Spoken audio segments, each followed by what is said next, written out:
ポスト、こんにちは皆さん。そして私の YouTube チャンネルへようこそ。私の名前はチーノです。とても興奮していますが、自分自身の個人用 AI アシスタントを作り出すこの旅に参加できることを正直に言わせてもらいますと、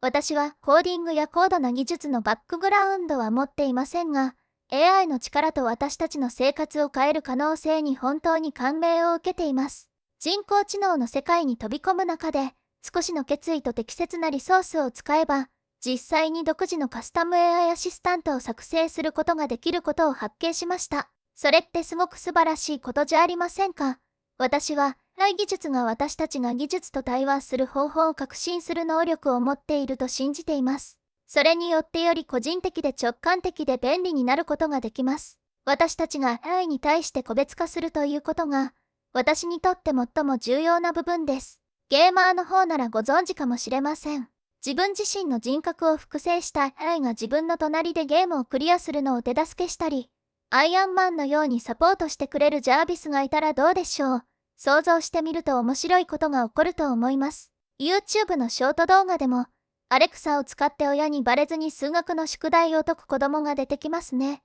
笑い。ですので、私は挑戦してみようと思っています。私たちは学び、探求し、可能性を見出す準備ができています。この旅は、単に AI アシスタントを作り出すだけでなく、